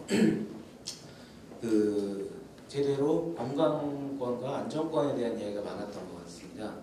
그래서 저는 지금 21년째 종로에서 주얼리를 만들고 있는 세공 노동자고요. 종로에는 지금 800개 정도의 주얼리 공장들이 있고요. 그리고 1000개가 넘는 매장들이 존재하고 있습니다. 주얼리 생산 과정에서 산업재해가 우려되는 열악한 환경이랑 안전장치, 그다음에 산업재해가 우려되는 청산가리와 같은 화공약품으로 지금 유해물질 노출로 노동자의 안전권이 지금 보장되지 못하고 있는 상황인데요. 특수건강검진을 받고 있는 노동자들이 현재 5%도 안 되는 수준입니다. 아직도 관행이 아까 김민재 발제위원님께서 말씀하신 것처럼 아무리 말해도 잘 안 바뀐다. 사업주들을 모아놓고 해서 그래서 이게 이제 관행이란 핑계로 비용을 핑계로 의무를 저버리고 있는데 노동자들이 더 다치기 전에 의무 불이행에는 적극적인 행정 조치나 영세 공장에서는 지원 정책이 시작돼야 된다고 생각을 합니다. 뿐만 아니라 지금 최근 법률사무소 마중이라는 곳에서 보성세공사의 혈액암이 발견돼가지고요 산재의 사건을 시작하고 있는데 익산 귀금속 단지에 종사하던 노동자들이 진폐를 인정받아서 400명 이상이 녹색병원 진폐 요양관리 기관에서 치료를 받고 있고요. 귀금속 산업질병은 현재 진폐, 규폐 외에도 산업재해로 인정된 사안을 발견하기가 어렵습니다. 산업질병에 대해 학회 연구나 정부의 관심 없이 지금 계속 수십 년 동안 법의 사각지대에 방치되다 보니 산업질병을 산업재해로 입증할 자료나 연구자료가 찾기 굉장히 힘든 상황이고요. 그래서 개별적으로 지금 법적 다툼을 하고 계신 혈액암 노동자가 현재 존재하고 계십니다. 그래서 특수건강검진을 통해 초기에 발견하고 치유해야 되는데 누적된 화공약품은 이제 어느 날 터져서 큰 질병으로 올 수밖에 없는데요. 왜 400명이나 발견된 익산에는 진폐 확정자가 존재하고 그거보다 더 큰 규모로 있는 종로에 4,000명이 넘는 노동자들한테는 진폐증이 하나도 없을까요? 종로에는 아까 말씀드렸듯이 건강검진이라는 게 지금 거의 존재하지 않습니다. 그래서 이거는 충분히 지원 정책이나 아니면 어떻게 정책적으로라도 좀 노동자들이 할 수 있어야 될 것 같다는 생각을 하고 있습니다. 그래서 지금 아까 말씀드린 대로 혈액암으로 지금 입원 중이신 노동자 산업재해 인정을 위해서 지금 종로주얼리가 함께 할 거고요. 많은 관심과 연대 부탁드립니다. 산업안전보건과 관련된 이 조례의 제정에 있어서 이런 부분이 좀 고려됐으면 좋겠다라는 말씀을 좀 함께 해주실 수 있으면 플로어 발언으로서 좀 부탁을 드리겠습니다. 저희는 2016년도 서울교통공사에서 서울 메트로 환경 자회사로 계약직에서 자회사로 이관된 안전업무직 근무자입니다. 우리는 2016년도부터 계속 자회사 직원으로 근무를 하면서 안전교육 이라든지 아니면은 위험 요소를 배제하는 과정을 통해서 노동자 안전을 위협하는 여러 가지 요건들에 대한 개선 등의 혜택을 받지 못하였습니다. 그러다 보니 현재 제가 근무하고 있는 곳은 9명의 현장 기사분들이 계신데 이 중에서 한 분은 소음성 난청에 의한 완전한 청각 상실, 다른 한 분은 용접 흉에 의한 완전한 후각 상실, 그 밖에 근골격계 질환과 사다리에서 떨어져서 지금까지 건강 장애로 고생하시는 분들이 제가 근무한 곳 근무지에서만 몇 분이 계십니다. 9명 중에서 비율로 따지면 40% 정도라고 생각하시면 됩니다. 이런 근로자를 건강권을 위협하는 위의 그 위험 요소들이 배제되기 위해서는 경영진의 적극적인 개입과 관심이 필요한데 지금 자회사에서는 그러한 점이 지금 실천되고 있지 않고요. 교육 같은 그 산업안전보건법에 의한 조치들은 그 감사를 위한 서류 작업 위주로 진행되고 있습니다. 2017년도에 제가 입사를 했는데 입사 이후에 의무적으로 받아야 할 안전 교육을 바로 한 달 전에 제가 사인을 요구해와서 거부를 했습니다. 그래서 조례에서 근로감독관 역할을 하는 그런 역할을 하는 그 조례가 포함된 이번 그 산업안전 조례가 그 저희 같은 자회사 노동자들에게 그 필요하다고 저는 생각을 합니다. 그리고 조례에 관해서 궁금한 점은 좀 더 포괄적인 그 유해 위험 도급 금지 조례가 신설해서 넣는 건 어떨까? 그래서 우리 서울시가 노동 존중 특별시 이름에 걸맞는 그 다른 지자체의 모범을 보일 수 있는 그런 조례가 되었으면 하는 게 그 우리 자회사 노동자들의 그 건의사항이라면 건의사항입니다. 감사합니다.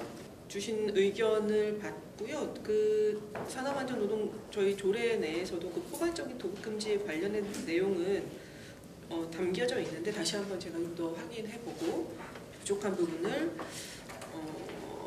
어떤 방식으로다가 이제 또 정리할지는 많은 좀 이야기를 좀 듣고 정리하도록 하겠습니다.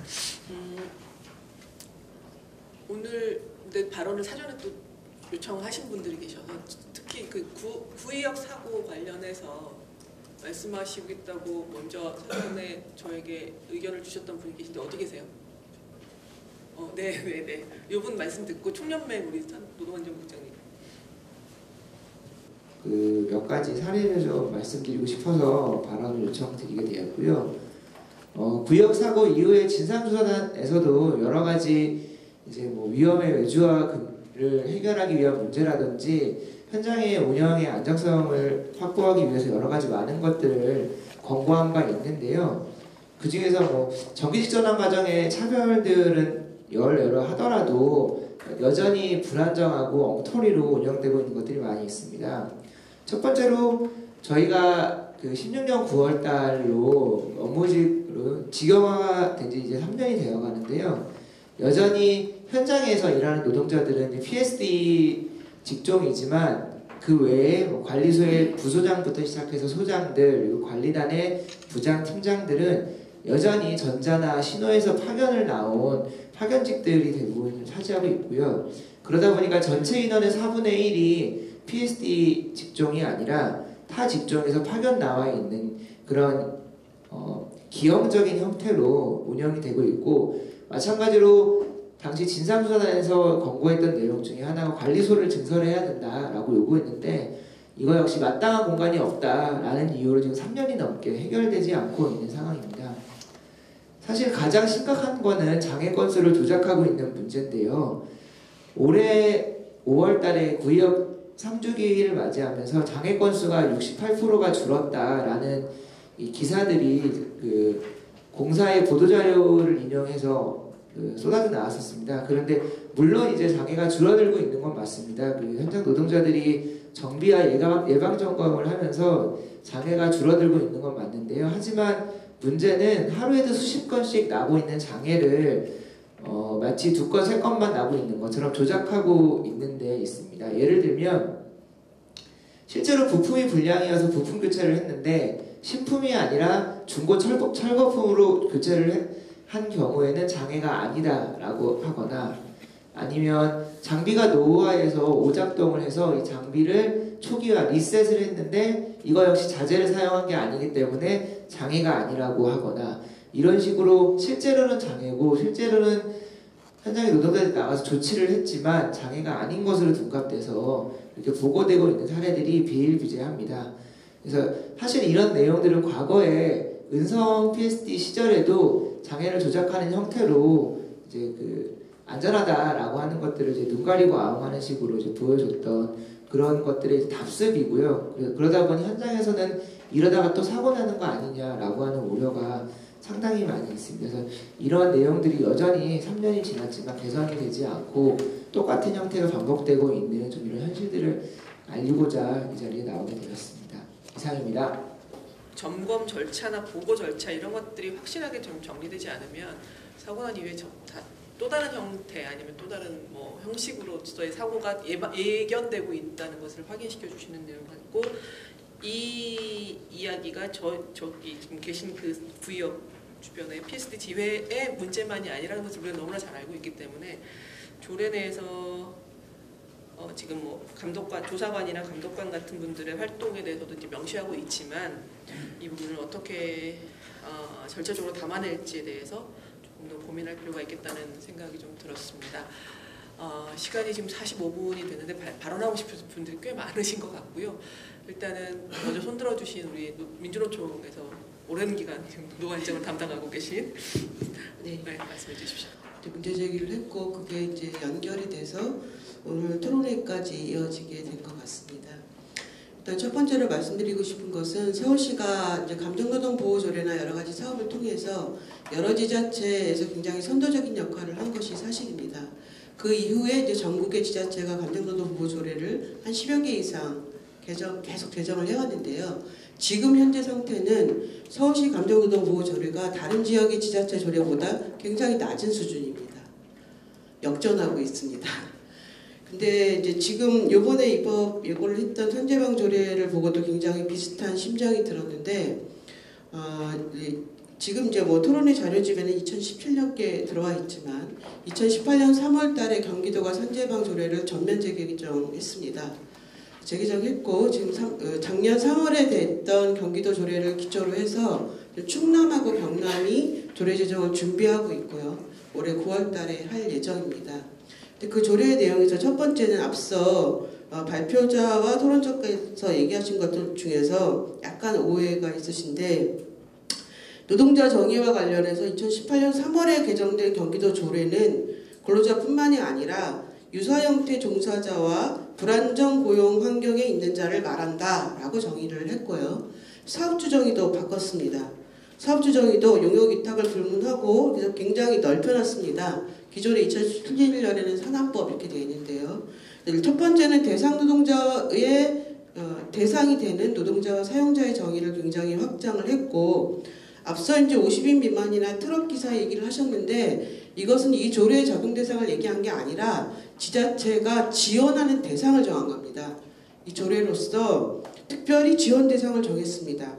50인 미만 사업장, 화물트럭 기사, 상하수도 관리, 이주노동자 뭐 등등등 해가지고 이제 도가 그 사업을 지원하는 대상으로 특정을 했습니다. 서울시는 이제 경기도하고 좀 다르게 노동자 구성이나 이게 좀 굉장히 다르기 때문에 서울시에서 일하는 노동자들에 대한 조사에 따라서 좀 그런 특별히 지원하는 대상을 정할 수 있다고 생각이 들고요. 그렇게 얘기가 되면 앞서 이제 주얼리 노조라든지 메트로 환경이라든지 말씀을 하셨는데 그것을 지원 대상으로 삼아서 할 수 있다고 생각이 듭니다. 그리고 경기도 조례에는 이것에 대해서 가장 서울시가 지금 예고하신 조례와 큰 차이가 뭐냐면요. 경기도 조례에는 그래서 이 조례를 가지고 기본 계획은 어떻게 한다, 사업 계획은 어떻게 한다, 도지사는 뭘 한다, 실행 계획은 뭐다가 들어가 있습니다. 그래서 이 조례는 뭔가 이걸 가지고 도가 사업을 하는구나 라는 느낌을 이제 갖고 오게 합니다. 굉장히 명확하게 하고 있기 때문에.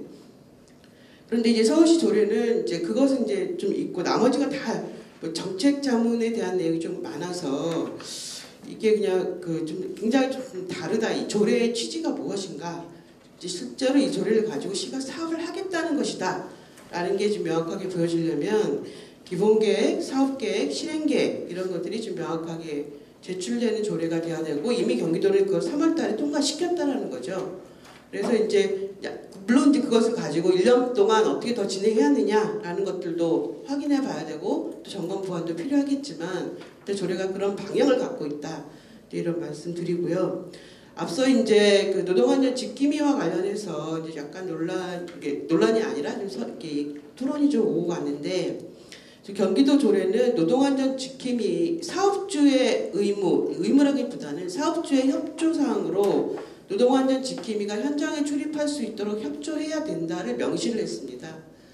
그래서 이게 지금 항상 현장에서 법은 있는데 지켜지지 않고 그거를 누가 어떻게 할 거냐의 문제가 쟁점이 되어 왔는데 일단 이제 경기도가 조례를 또 그리고 그 중에서 가장 핵심이 누가 있다 하더라도 그 출입할 수 있는 거냐 현장에 이런 것이었는데 이제 경기도가 사업주의 협조라는 명목으로 그것을 이제 노동안전 지킴이가 들어오면 사업주가 협조해라 이런 것들을 좀 명시했다라는 것들을 좀 말씀드리고 싶습니다. 또 하나 이제 지금 지자체가 과연 노동 현장과 관련해서 지자체가 갖고 있는 권한이 뭐냐라고 생각을 해보면 고유에 있는 법에서 갖고 있는 게 있습니다. 첫 번째가 산업안전보건법에 있는 영업정지입니다. 노동부가 중대재해가 발생하면요 지자체에 영업정지를 요청할 수 있고요, 요청하고요, 그리고 지자체가 영업정지를 합니다. 그런데 이게 굉장히 무력화되어 있습니다. 몇 개 나오지 않습니다. 상당히 많은 부분이 노동부가 요청을 해도 지자체가 안 합니다. 영업정지를. 그래서 이게 굉장히 반복적인 산업재해로 나타나고 있거든요. 아마 기억을 하실지는 모르겠는데요. 몇 년 전에 잠실 롯데월드에서 놀이기구 사고가 났습니다. 놀이기구 안전사고가 났어요. 그래서 노동자도 하고 시민도 다쳤는데 그때 송파구가 롯데월드를 영업정지를 때렸습니다. 롯데월드를요. 그런 것이 지자체가 할 수 있는 권한이거든요. 그 안에서 사고가 발생했을 때. 그런데 실제로 있는 법도 지금 지자체는 자기 권한을 행사하지 않고 있는 거예요. 또 하나가 있습니다. 인허가입니다. 굉장히 유해물질이 많이 있는데 유해물질이 있는 사업장과 관련해서는요. 지자체가 인허가 과정에서 개입할 수 있거든요. 일단 경기도 조례는 영업정지를 지금 명시하지 않았는데 유해물질과 관련해서 인허가권을 가지고 노동안전과 관련해서 뭐가 문제가 생기면 조례가 그걸 할 수 있도록 지금 조례에 명시를 했습니다. 그리고 이제 노동안전을 잘하는 기업에 대해서 우수기업도 하고 그 기업을 경영 지원도 하고 세금 감면도 하고 이런 식으로 기업에 대한 지원책도 이제 명시가 되어 있다. 그런 점들을 좀 참조해서 저희가 좀 전면적인 재검토가 필요한 게 아니냐.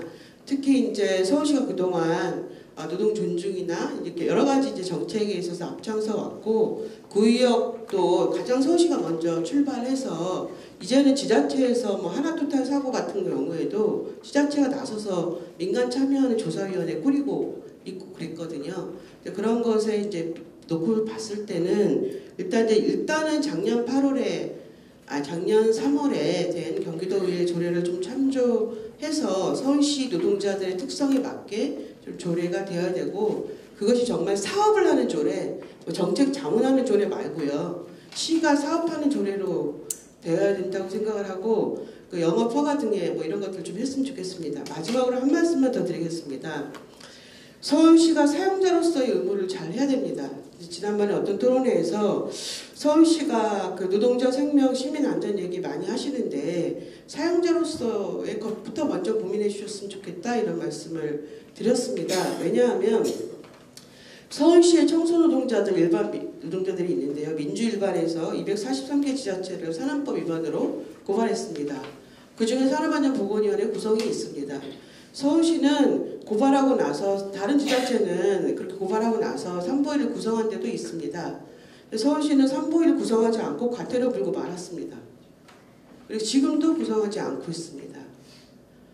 지금 서울시가 직접 고용한 노동자도 많고요. 지금 내년부터 산업안전보건법이 전면 개정돼서 외주나 위탁에 대한 범위도 원청으로서의 의무도 굉장히 확대되는데요. 거기서 해야 될 게 많거든요. 산보위도 구성해야 되고요. 그리고 또 공공기관 안전대책 통과돼가지고요. 거기에 안전경영위원회, 원활청 근로자협의체 할 게 많습니다. 그것이 어떻게 돼야 되는지도 있고 그렇게 통과되더라도 이후에 실제로 이행이 되려면 그 서울시가 해야 되는 여러 가지 원래 해야 되는 있는 것을 어떻게 할 것인가에 대한 것이 꼼꼼히 좀 검토가 돼서 실제 실행될 수 있도록 조례에 좀 반영이 됐으면 좋겠습니다. 노동자의 안전과 보건을 증진시키기 위해서 만든 이제 조례안인데 제가 좀 훑어봤는데요. 우선 현장 당사자들의 참여문이 빠져 있어서 급하게 좀 질의를 드리고요. 그래서 4조 시장의 책무나 8조 사업주의 협조 부분에 들어갔으면 좋겠는데요. 구체적으로 현장에 근로자 대표라든가 노동자를 대표할 수 있는 근로자 대표가 요청 시 산업재해 예방 활동 및 안전보건 활동에 협조한다를 꼭 넣어줬으면 좋겠습니다. 제일 좋은 거는 시장의 책무에 넣었으면 좋겠고요. 안 되면은 8조 사업주의 협조에 넣었으면 좋겠고요. 그리고 문맥이 좀 안 맞는 거가 있어서 말씀드리면 구조에 민간협의체 구축에서 시장은 산업재해 예방 미시 아니라 과가 되었다는 말씀 마지막으로 드리겠습니다. 완성본이 아니라는 말씀을 드리고요. 이제 잘 만들어가기 위해서 지금 제가 토론회도 열고 의견 수렴을 하는 과정이다 보시고 앞으로 한 달이 걸릴지 2달이 걸릴지 잘 만들어내는 것도 중요하지만 또 만든 이후에 이행시키는 작업도 어차피 행정에서는 함께 고민하면서 담아내야 되는 지점이라고 생각을 합니다. 주신 의견들 잘 받았고요. 마지막으로 제가 한 분 남겨두었다고 말씀드린 분은 작년에 저희가 사고가 많이 터지면서 서울시에서 박원순 시장께서 산업안전팀을 노동민생정책관 내에 신설을 하셨고요. 그 팀 내에 원래 인원을 한 분 두었었나요? 근데 이제 그것도 질의응답 막 하면서 사람 충원해라 해서 산업안전팀이 현재 3분이 네 분이 지금 일을 하고 계십니다. 거기서 팀장을 맡고 계시는 김삼임 팀장님을 잠시 모실 거고요. 그분께 여기서 이제 들으신 내용과 관련해서 이제 서울시의 노력에 대한 입장과 각오를 좀 말씀해 주십사. 잠시 마이크를 넘기도록 하겠습니다.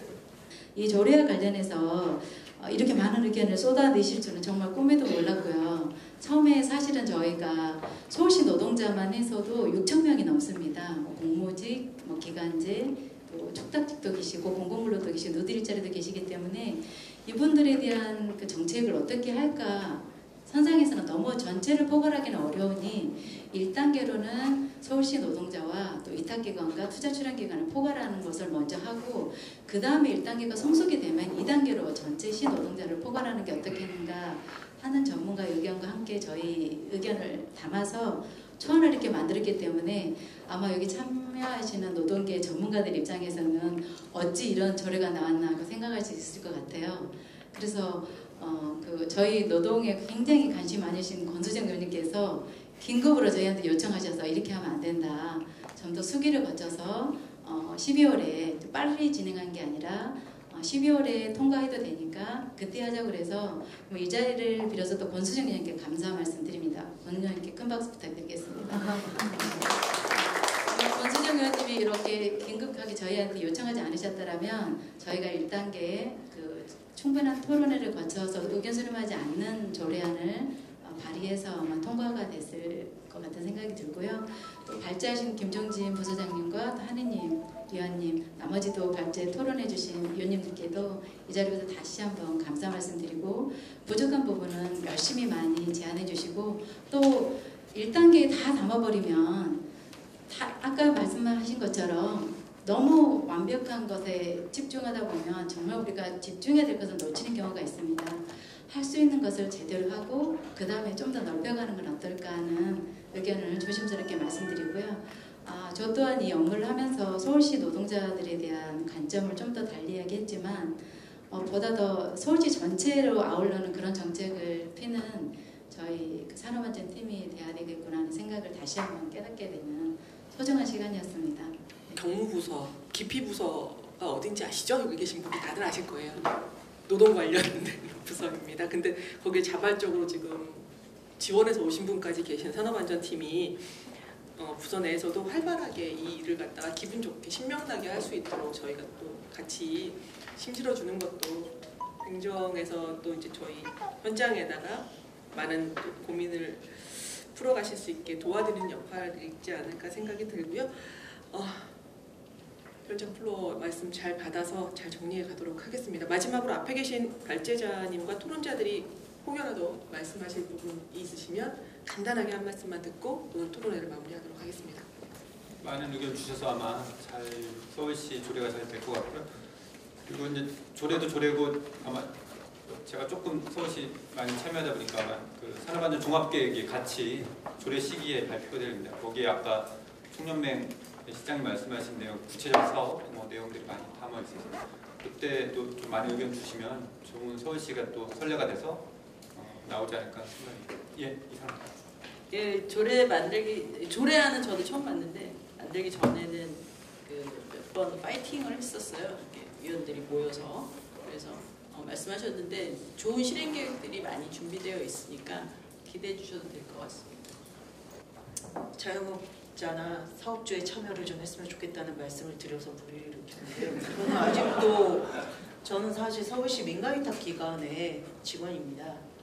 그러다 보니까 이런 문제를 해결하는 데 있어서 사업주들을 직접 만나다 보니까 사업주들의 수준이 낮더라도 이 사람들을 이 과정에서 어떻게 참여시켜서 이런 것들을 설득해서 같이 가야 할 것인가라는 고민이 있을 수밖에 없습니다. 그런 부분에서의 이제 고민이었고요. 저는 연착륙이라는 말씀을 아까 하셨는데 그럼 연착륙 지점은 언제? 그거 없다고 생각합니다. 지금 뭐 100년 넘게 지금 뭐 노동조합이 그렇게 싸워왔고 했지만 사업주들이 갖고 있는 이해의 지점은 노동자를 안 만나는 어떤 지점이 있어요. 근데 그 지점에서 일단 생명과 건강에 대해서 우리가 이것들을 하려면은 저와 같은 서울시 공무원은 아니지만 서울시 어쨌든 녹을 먹고 있는 사람으로서 무엇을 어떻게 할 것인가에 대해서는 노사민정 고민이나 이런 것들이 현장에서부터 좀 많이 만들어져야 되는 고민이 있긴 합니다. 그런 부분에서 좀 앞으로도 좀 같이 고민을 했으면 좋겠다는 게 저의 의견입니다. 이상이고요. 그리고 아까 그 위원회 그 비율 맞춘다고 말씀하셨는데 잘 안 지켜져요. 그래서 좀 한번 넣었으면 좋겠다라고 제안을 드린 거고요. 예, 저는 이상으로 마치도록 하겠습니다. 조사관들이 사실은 4분이 할 수 있는 것과 많은 현장에서 일했던 노동자들이 지킴이로 할 수 있는 일은 굉장히 그러니까 다르고 다양할 거라는 생각이 듭니다. 그래서 만들어지는 과정에서 노동자들의 의견이 없었고 이행되는 과정에서 노동자 의견이 없으면 결국은 비 좋은 개살구처럼 보기에 좋으나 현실에서 적용 안 될 거라는 생각이 들어서요.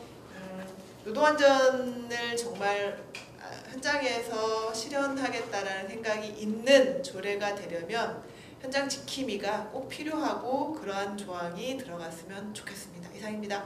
집중해서 들어주셔서 감사하고요. 오늘 이 자리에 함께 하신 분들이 또한 서울시의 이 산업재해 예방 및 노동안전보건 관련된 조례를 만들어가는데 힘이 됩니다. 계속해서 관심과 참여를 부탁드리고 또 현장에서도 그것들을 이행시켜 나가는데 많은 도움을 좀 요청드릴 때 함께 또 뵙도록 하겠습니다.